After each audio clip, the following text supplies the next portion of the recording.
Actually ते सकाळी 6:30च्या दरम्यान जागा. त्या उपरांत मागीर आमकां 7:15 म्हाका कळ्ळें. तेन्ना आमी मागीर बेगीन येयले. त्या उपरांत मागीर आमी फायर ब्रिगेडीक फोन केलो आनी फायर ब्रिगेड म्हाका दिसता अर्दें वर 7:45 सुमार पावले. आनी त्या उपरांत मागीर तेंच्यांनी मेन काम जेन्ना पळय आमी पळयला तेन्ना ते आमचें कनेक्शन आसलें इलेक्ट्रिसिटी त्यो वायरी वयरसून पडल्या आनी म्हाका दिसता त्यो वायरींग शॉर्ट सर्कीट जाली, जॉयंट जालो आनी उजो पेलो. 10-10:30 लागले. कितें कितें जळ्ळें तें सांगा. मशिनरी जळ्ळ्या? मशिनरी वर्टिकल मशिनाचो मोटर जळ्ळो, vertical machine जळ्ळो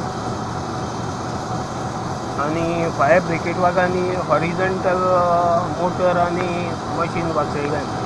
31 control room, Panjim control room and Mapsa control room call saying that Yashwant Sawmill at Assago uzo petlo. Immediately a turnout killer, first turnout led by Shivaji sub officer and his five personnel.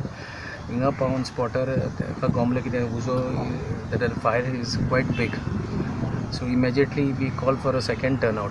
When the second turnout came, the fire was brought under control after 1.5 hours of firefighting operations. The cause of fire, he's saying that there is a high tension wire passing. He's saying that due to possibility it must have snapped and it has fallen on the shade, which has caught fire. Now near the main electrical panel board, which you can see, the wire has been burnt from there. So that could be the cause of the short circuit, but we will be writing to the electricity to ascertain the cause of